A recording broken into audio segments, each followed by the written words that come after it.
Bom, vim recentemente da Europa, viagem, não foi viagem profissional, foi uma viagem pessoal.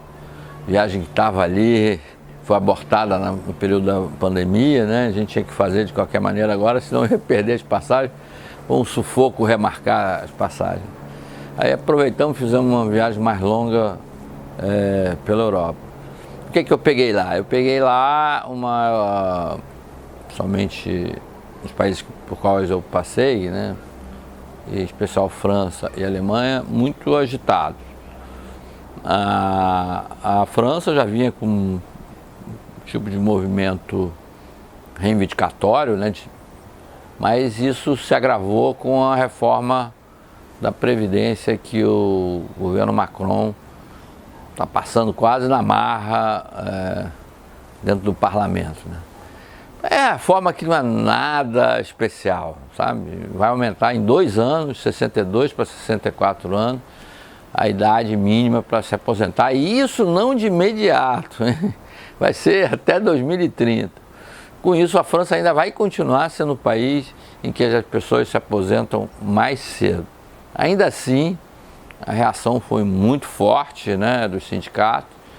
E essa reação, a interpretação que se tem é que os sindicatos acham que se passar essa reforma, abrir uma brecha e passarão outras que vão reduzir as conquistas que eles tiveram ao longo de muitos anos, muitas décadas, né? O movimento sindical na França é muito forte. Demitir alguém lá não é fácil, as empresas têm muita dificuldade para se ajustar no que se refere a pessoal. Mas também param de contratar, né? Já que não podem mandar embora, também não contratam, então o nível de emprego lá cresce muito, de uma forma muito difícil. Essa parte de serviços hoje é quase toda ocupada por imigrantes. Depois estive na Alemanha,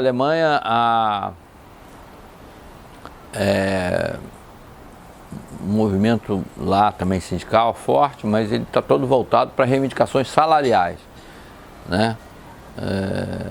Lá na França a gente vê o movimento parou de recolher lixo um dia, montanhas de lixo nas ruas de Paris, a cidade que atrai turistas de janeiro a janeiro, né? Vê aquelas montanhas de lixo acumulado na rua, ninguém fala nada. Na Alemanha, o que aconteceu, que passei, foi uma paralisação de um dia em todo o sistema de transporte, aviões, ônibus, ferrovia, barco, metrô, o que imagina de transporte parou realmente, sem funcionar durante um dia, uma segunda-feira, e foi o caos, né? Foi o caos em todos os sentidos. O que é que eles estão reivindicando? Aumento salarial por causa do quê? Da inflação. Inflação, realmente, depois da guerra da Ucrânia, na Europa, ela subiu muito e está custando a cair, né?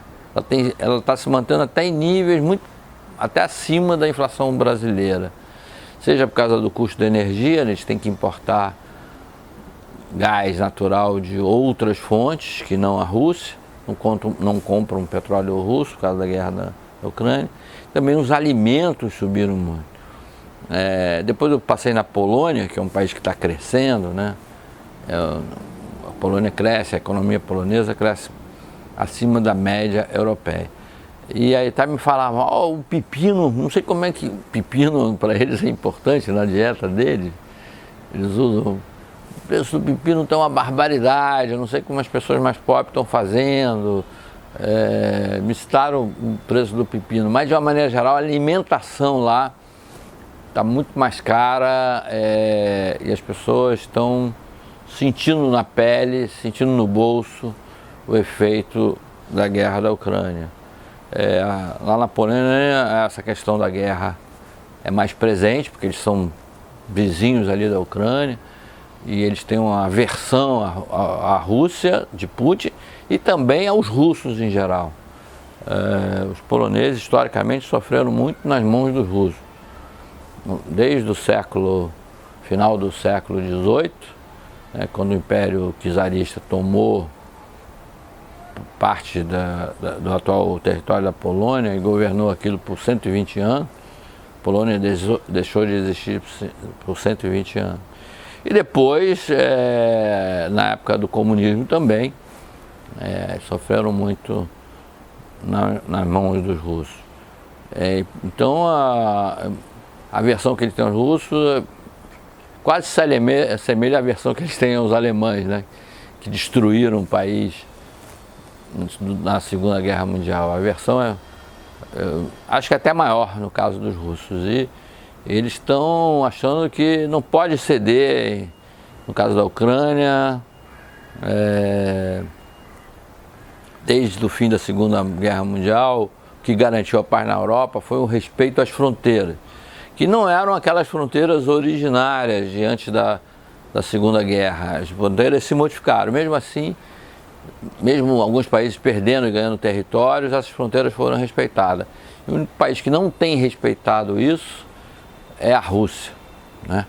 A Rússia tem tentado conquistar território, invadiu a Geórgia, agora tentando invadir um território que é da Ucrânia pela essa reconfiguração geográfica que se fez após a Segunda Guerra Mundial. A Ucrânia de hoje não é a Ucrânia que existia antes da Segunda Guerra, né? Mas essas fronteiras significou uma mudança, né?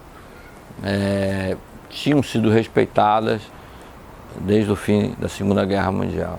Então esse quadro na Europa é um pouco preocupante, mas a guerra ela se sente mais no leste do que, por exemplo, na parte oeste, né? Assim, França, Holanda, Espanha, ou Bélgica, ou Portugal, isso se sente menos, a não ser via a inflação.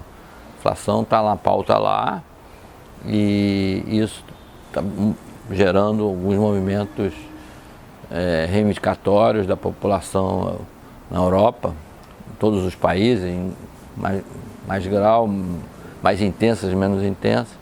E o foco principal hoje na França.